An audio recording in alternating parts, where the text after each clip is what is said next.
Welcome back to another episode of It's All Been Trek Before. This one, it's a good one. Mirror, mirror, yeah. Alternate universe. Spock's gonna figure it out, and we break it all down here on the Mirror, mirror episode of It's All Been Trek Before.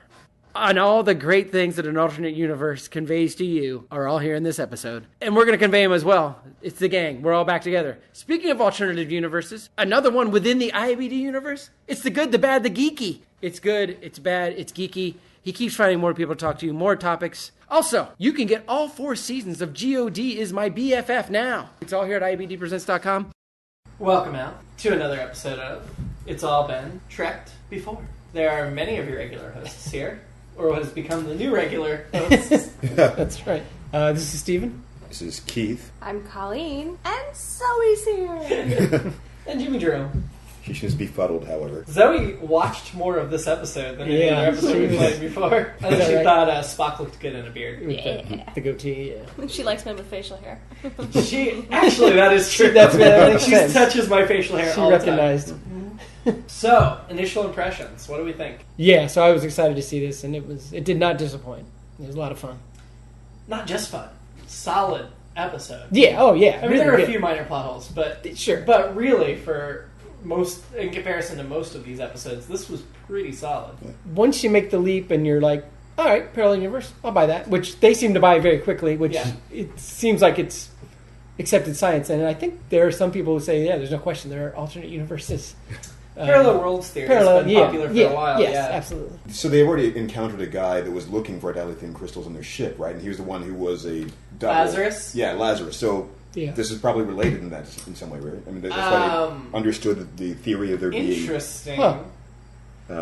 Maybe a duplicate, an an evil duplicate. Yeah. I have never been aware of there being any connection between the two episodes, but... Well, I think that's the only one... Or did we talk about it briefly when we reviewed that episode? I don't know if we referred to this one, but we definitely talked about the dilithium crystals. Right. Because they needed he needed the power to go to the other side or whatever he was doing, right? Yeah, so I thought that they would have tied that in more obviously if that was the thing. I was thinking to myself, this is the first time they mentioned the crystals. I thought, wait a minute, no, this other thing, so... They might have just decided they didn't want to remind anyone about the alternative factor. So they didn't mention it at all. I'm pretty sure now that I think about it that we talked about when we reviewed that episode that there was this one and maybe one other one that were set in the Mirror Universe.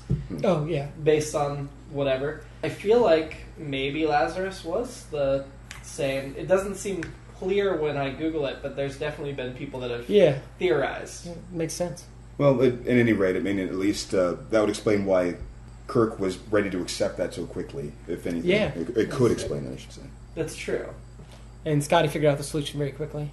I didn't have a problem with that. I'd say I don't have a huge problem with it. The switching back was odd. That was one thing that I was going to say is it was a plot hole, is how did they arrange for the... Because I understood, like the first time, they get there and they're all wearing different outfits. The different costume change. I assume, okay, that kind of fits in the sense that, if they're switching simultaneously, and have it the same space-time over here, and they're just, actually taking their bodies, but... Yeah. I don't know. Oh, it was the Tholian Web episode that they hypothesized was Mirror Universe as well. That's right. I think later they tied in. I don't know if it was later... In Enterprise. Yeah. Mm-hmm.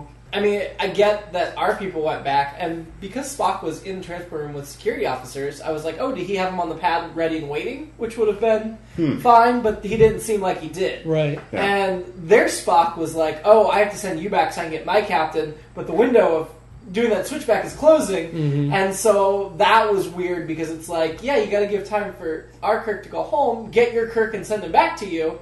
So yeah, that didn't quite line up for me. That and the fact that when they appeared on the transport pad, they were wearing the uniforms of the other universe. Right. I thought that was weird. That's a hard one to explain. That's what I was saying. Keith immediately reacted. Unless just their brains switched. Yeah. Right. Inhabiting the same body. I could see that, but then the thing about them having to be arranged for the switchback and getting there with their own...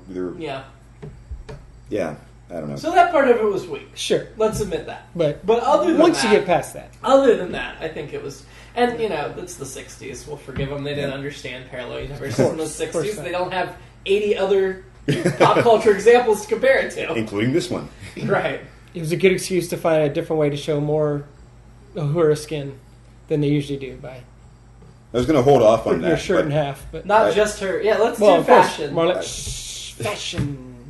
my one comment was Uhura's abs JFC, which is an acronym. Yeah. Yes. I got it. She looked like a fitness model. It was amazing. Yeah. I mean, it was interesting. Most of the uniforms were the same, other than the badge. If you were a character with speaking lines, you got some extra badges and a sash.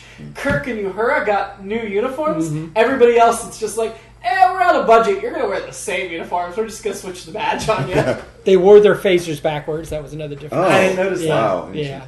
Did you find any sort of consistency as far as the wearing of agonizers and daggers and so forth? Were the daggers for higher level officers or something, or were the agonizers only for certain security crewmen or something? It was hard to pick that out. That's a good question. I feel like only limited people had access to the agonizers. But I feel like maybe only some people... I feel like everyone had knives, but only certain people showed them. But the first guy that Spock agonized, for lack of a better word, was just one of the dudes wearing the weird Karate Kid jumpsuits. He wasn't important at all, but he had one. Oh, did he? Yeah, that was the first Because notice. Spock said, "Give me your agonizer," like it was personal to him. Yeah, right. That's a good point. Which is a fun thing in itself. I didn't know if I was going to get to that yet, but it's just was that psychological torture thing of like the go find me a switch to. Et cetera, yeah, go give me pick out your yeah. own. I like to think that each person has their own personal one that is designed to hurt them more than it would hurt someone else because it's personalized to what would cause them. This is going to hurt me more than it hurts you. That's what I assumed, but the more I think about it, the more I think maybe it was just the red shirts had them, and security people and personal guards, but I don't know. Well, that would kind of make sense, though, as far as it would be like a symbol of being owned by someone, having that agonizer on them, like, interesting. Uhura looks away because she can't bear to see Kyle. and then when the captain goes to, I think, go to the bridge, or no, they go to the sick bay, and then the captain leaves for the bridge. She's like, "Captain," and then he gives her the pep talk or whatever, which is kind of cool. Like, you're the only one who can do it. And then after that, she's fine. She kicks ass. But also with the inappropriate physical contact to go along with it. Of course, yeah. Not quite hug her, but reach out and touch her, as he did every woman in this episode, pretty much. Uhura, there weren't that many. But this is a fabulous outfit you're wearing. Yeah. You're going to say that next. You knew we had to say it next. And Kirk, as soon as they get off the transporter beam, he's already like in mode, like he's not giving anything away. Meanwhile, her and Scotty are like, "Hey, what's going on here?" It's like, "Shut up." I was really impressed by that. It's written, of course. They're writing the character, but it's still. I was like, I couldn't help but go, "Oh, that is so cool that he just figured out and made it just like maybe I better play this close to the vest for a second just and figure in out case, what's going on." Yeah, until I figure something out. Like that, and also that motion with Scotty stopping her from like raising her hands up to look like. What's on my hand? Yeah. Look at these nails. Were her nails different? I guess. I guess that's what they was must have happening. been colored black or for evil or something. I don't know. Yeah, he's like everything here was down. gold. They had the gold sashes. Oh, maybe that's sparkly. Kirk's sparkly gold vest. Sparkly. I liked all the sashes and me too. badges and things. It seemed appropriate. And Kirk's outfit seemed appropriate for Kirk. And Uhura's outfit seemed appropriate for every male viewer. Yeah. It's funny how long it took her to notice that she was wearing it. I noticed. It was like maybe, I don't know, maybe not quite a minute into the scene, but, longer than it should take to go, why do I feel this breeze? She normally feels so much breeze anyway. That's true. Outfit. I think her skirt got to be longer. I think there was only so much skin that she could show, so they decided to show her midsection. The 60s, right? Yeah. But she wore it well. I mean... if you like such things, yeah, I do. Story-wise, there have been a few different approaches to what happened after this episode, based on your canon or not. Mm-hmm. The Next Generation never did it on screen, but there was a novel called Dark Mirror, in which they revealed that, yes, that universe continued, but they saw the eugenics war as the split point, that Khan and the Superman won the eugenics war. Oh, okay. And so that's what made the strength. Although that didn't quite line up with why weren't these guys Supermen then. Right. In Shatner's novels, Emperor Kirk goes on to great heights, of course. Of course. But in canon, in Deep Space Nine, which does 5 Mirror Universe episodes, the events here that Spock kicked off lead to the humans being conquered and made slaves. That's what. And the dominant race is a Klingon Cardassian Bajoran alliance. Okay. Kardashian? Kardashian. No, Cardassian. Yeah, no Not H. those ones. Cardassian. That's Whatever. Hilarious. That's hilarious. So yeah, they've got an ongoing story that 5 episodes over 5 seasons. But yeah, I think it's interesting that, and then of course Enterprise does some retroactive backstory mirror universe stuff. But I find that very interesting that Spock trying to steer the path that Kirk set for him in this episode, mere Spock.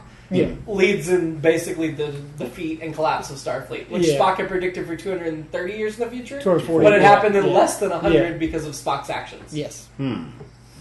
Is that what he wanted? I don't think so. I think he was trying to steer them back on a more peaceful path.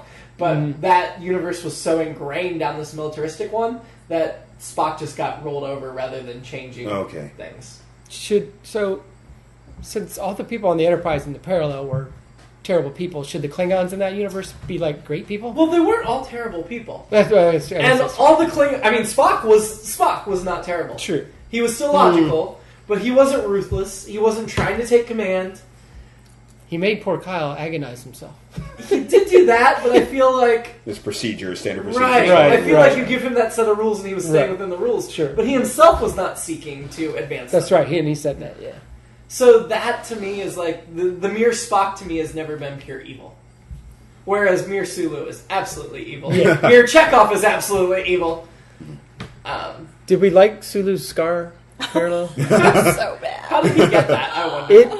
It looked like somebody took like the lining of a football and just put it on his face. Well, do you think maybe it was Uhura when he hit on her one of those times? that maybe. No, I don't think he would have kept coming back if that was the case. Well, if she kept dressing like that, he might have. Remember, she told him that's how it's done. Yeah. We definitely saw Sulu's desire to be in command in this episode, which, of course, as we follow the original series into the films, will eventually pan out. Which, and we've bemoaned how much Sulu and Uhura and Chekhov, well, not Chekhov, but Sulu and Uhura especially, we don't get to see him do much. In this episode, another reason it's great.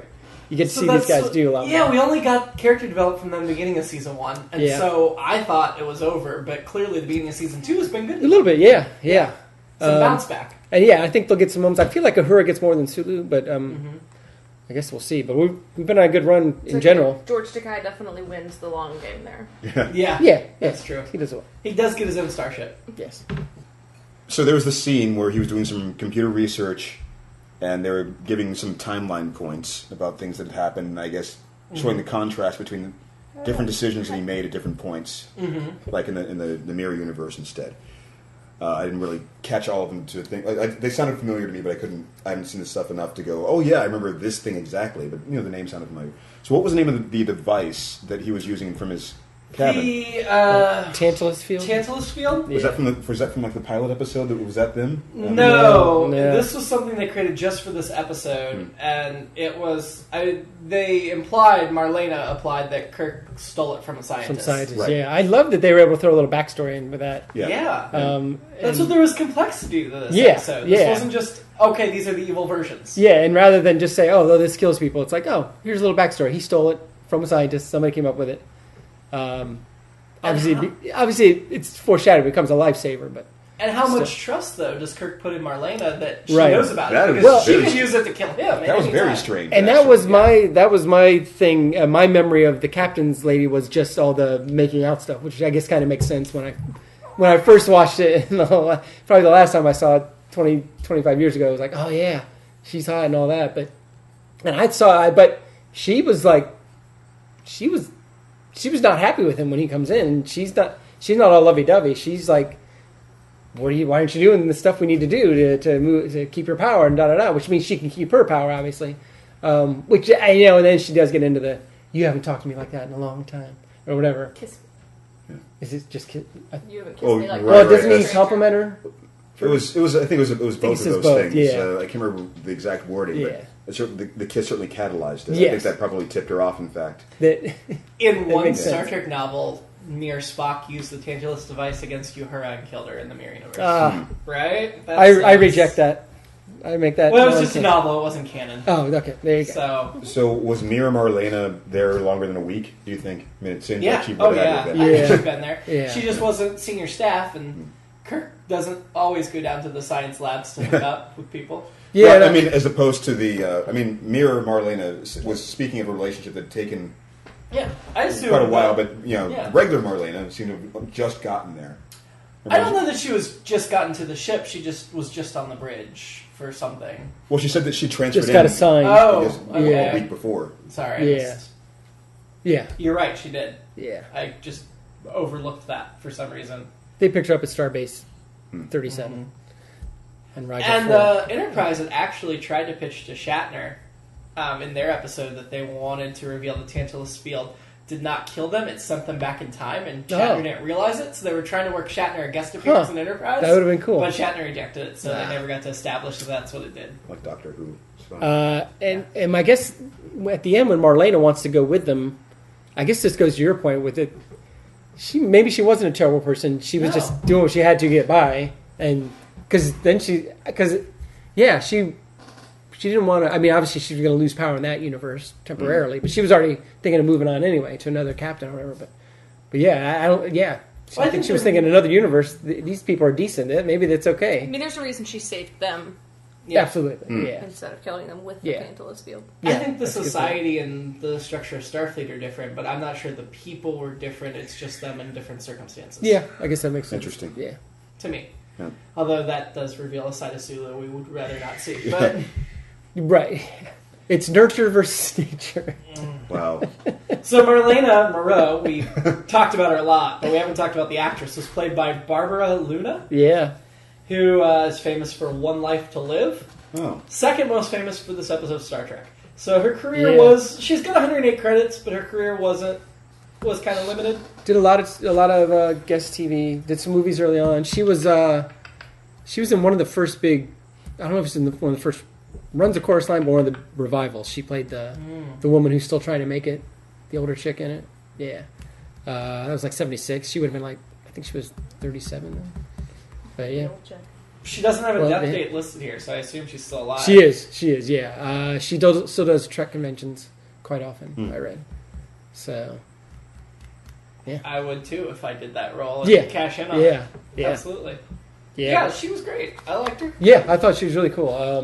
And again, I liked the element of the story she added to it. Yeah, I think you brought it up.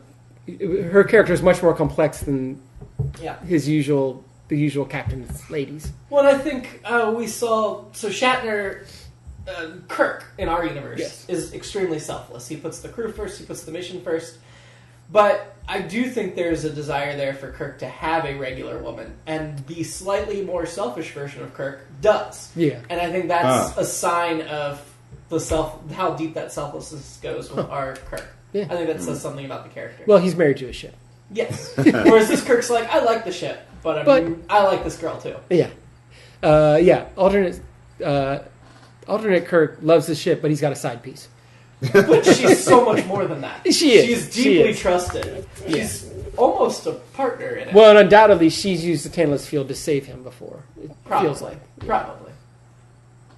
I'm glad they didn't use it on Spock or Sulu, but at the same time, it's like it would have meant something. It would have made it more if they had used it on Spock or Sulu in the Mirror Universe. Yeah. Rather than just the 3 no-name guys. Right.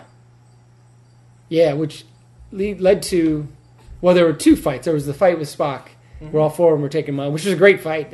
Other than, we always see the many bad stunt doubles. But only they used them less in that scene than we're used to. Especially for as long as that fight went on, and then finally... Just that overhead long shot. And again, this is just one of those little things.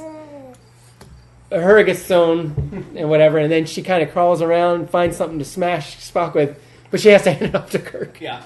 Which, whatever. Kirk got a bunch of great moments. Oh, but then, so at the beginning, she's I can't look and all that, and then, she takes care of Sulu on the bridge, and then she gets the gun away from Marlena. And again, you had that long, great fight, which makes sense. I guess it makes sense they had that long fight sequence. Like, all right, you get that, because then the battle between Kirk and evil Sulu is very short, and then between her and Marlena is even shorter. I do think the Kirk-Sulu battle deserved more time, but you only have so many minutes to work in. Well, and and that too, and I think that's why her and Marlena was probably shorter too, and they were probably like, you know what, guys, we're giving you both these ladies. you don't get a cat fight as well. That's all you get is Uhura taking care of business. How did you guys feel about Evil Chekhov? A little too evil. He was in and out real fast.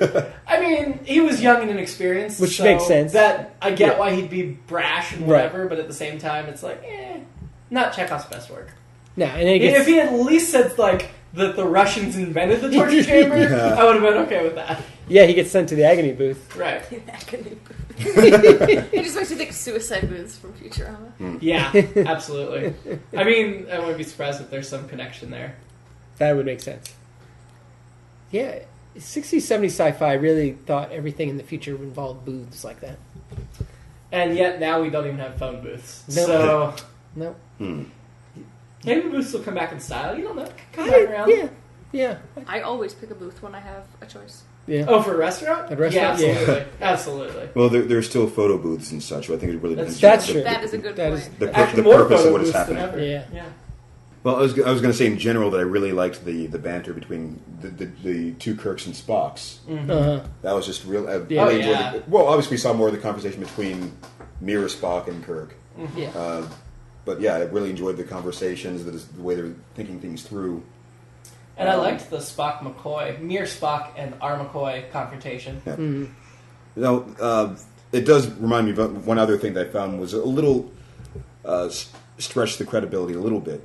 Was how long Kirk managed to go undetected, in the sense that when we saw Mirror Kirk, their voices sounded completely different. I mean, the speech pattern was so radically different. There should have been like immediately like going what. Similar kind of. I think, and this is just a theory. I'm not trying to excuse it. I really do feel like this because I thought about this. I thought about it. I have an idea too. Spock identified it pretty quickly. He just didn't know what was going on, and he's the type who's going to sit back and figure out what's happening before he calls them on it. Right. Everybody else is so self-involved with their own schemes to get ahead. Makes sense. I was also going to add just the element of fear that they're used to living under. They probably wouldn't want to question him. So. And they assume he's got some sort of plan because they're used to him keeping things. Because Marlena kept saying, "What's the scheme?" Well, right. I don't understand, but you gotta let me in on it. Yeah. So I didn't see that stretching, but I could see why somebody might see that stretching. Well, I mean, I suppose that the biggest stretch would probably be for Marlena herself, as far as. I mean, I would think that she would say something like, "What's with the act? Why are you talking to me like that?" I mean, she did say something that eventually sort of like that, but the voice itself should have been really strange to her. Like, "We're alone. Why are you?" Did he blame it on the ion storm? I can't remember. Yeah, he said he was like preoccupied. Yeah. So I always have to point out the Universe Journey tie-in, okay, which for me was just the reference of how quickly they discovered. The mirror people, just like Meow Meow was just immediately they were like. That was more that we have 18 pages. We don't have time to do two parallel stories. Let's knock that one out quickly. Still funny. Thank you. Well, and I wonder if that's the same thing with them. They only had 48 minutes or 52 minutes, so we don't see that much of the other one. Right. And I think the way they do it is perfect. Like, this is all you need. If we could give you more, we would, but we can't. So this is all we're going to give you. I didn't like the easy tie-up ending, which is why in Universe Journey, first of all, Jameson has to come rescue them. They don't just figure it out and transport back. Right. And second of all, Evil Meow Meow remains in our universe. He was never switched back. So I tried to add something there. I had both my alternate episodes for this alternate universe episode involve people not going back. So the one is when Kirk's about to leave and has to go fix the stuff. Our Kirk and the alternate. Marlene is like, "Well, don't you want to stick around?" He ends up having sex with her and misses his window. He ends up. I mean, how do you blame him? The other one is her is like, "Man, I like all the action I get here. I'm staying here. I don't get to do anything in the other universe." I mean, she handled herself very well. She did. So I think she's like, she got away with smacking Sulu. I think I could be captain pretty soon. Yeah. I think she's used to being hit on by skeezies. Yeah. In both universes. Absolutely. That's not funny, but no, it is not wrong either. What other notes do you have? The only other thing I had was the Hawkins. They're here and gone really quickly, and I like their blue dot. Yeah, the blue dot. They just gave them that. They were an interesting species. Yeah, and I didn't think they necessarily needed more development. We got enough from them. We know they're peace loving, and they're not going to deviate from being peace-loving. Right, and that also tells you that the mirror universe isn't all mirror. That there are similarities between them. Yeah, they were the same.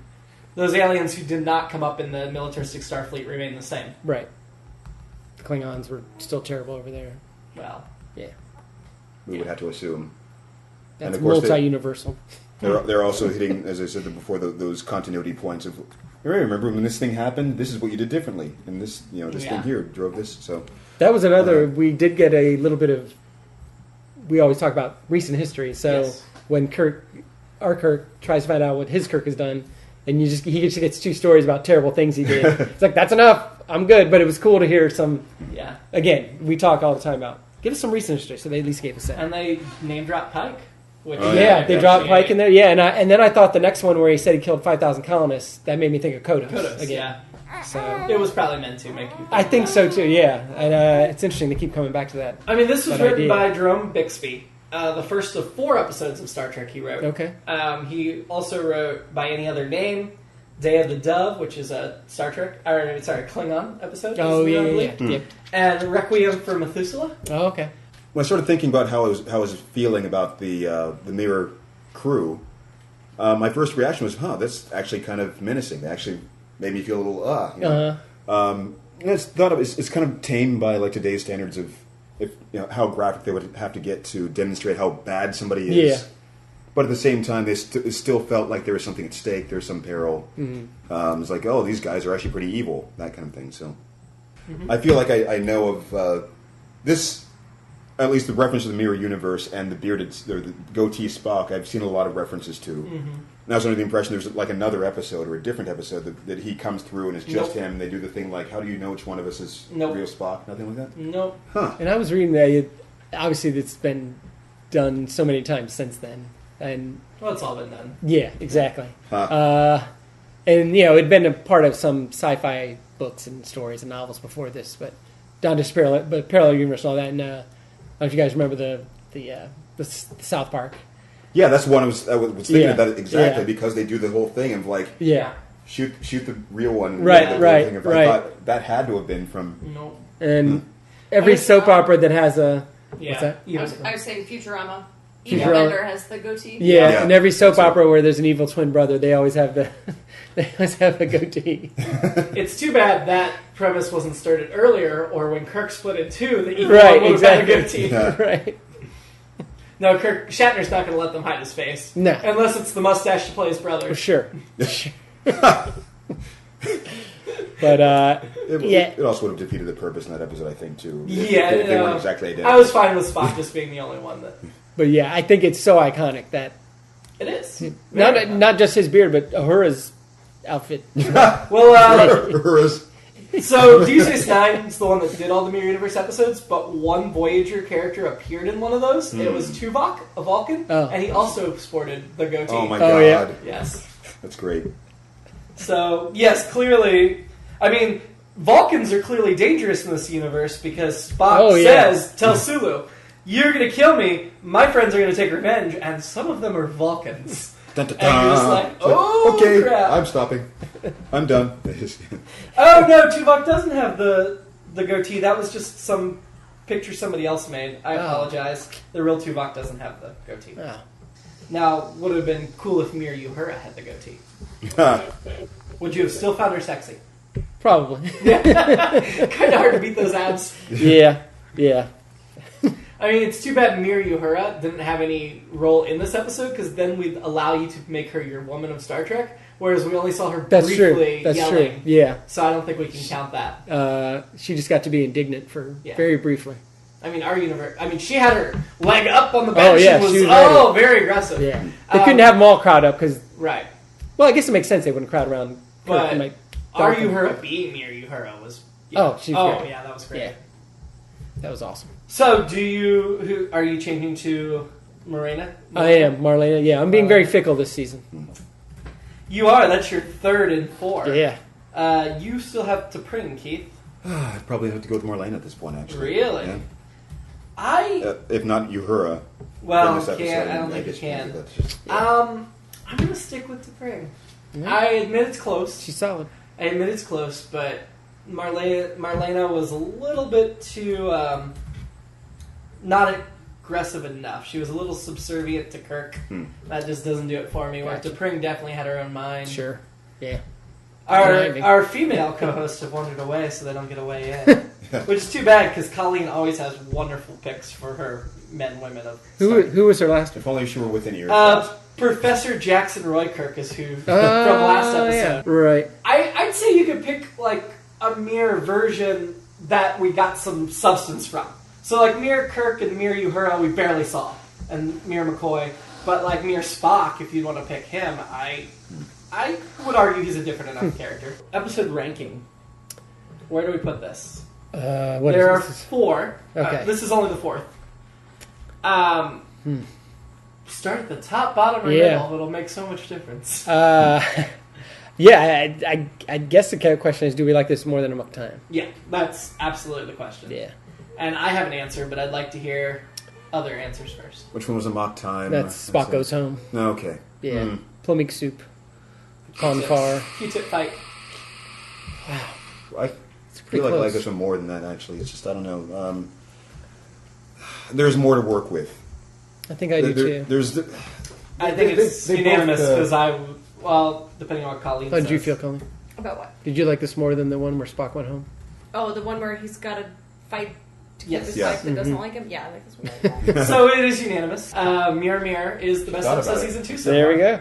Well, I think pretty solidly. I like Amok Time, but this was significantly better for me. Anything else you'd like to touch upon before we leave? I would like to mention how my favorite line of the episode is when the chick in the blue outfit says Marlena. that she wishes that they could get past her status as an officer and see her as a woman. That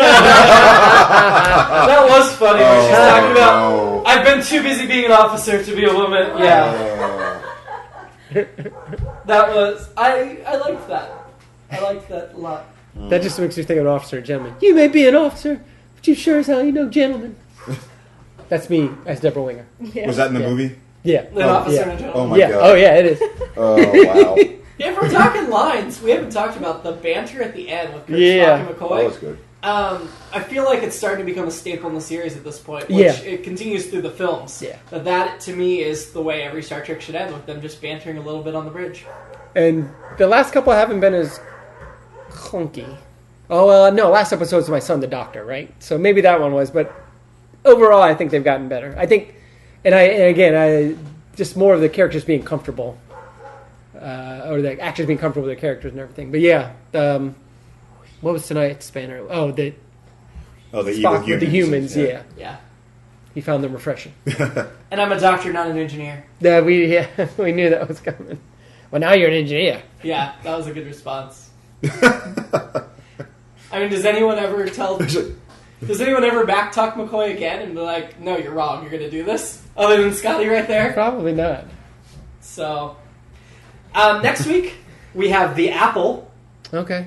where Kirk and a landing party beam down to what seems to be an ideal Eden-like planet. But guess what? It's not. What? They soon find the What? planet is ruled by a powerful computer that keeps its local inhabitants, primitive and simple tribesmen, happy and healthy. With the Enterprise being dragged down to the planet, Kirk and Spock must find a way to disable the computer, but realizing the threat to its existence, the computer orders the tribesmen to kill the visitors. And there's a giant gator mouth cave. So, lots of good stuff Bunch of coming up. aliens.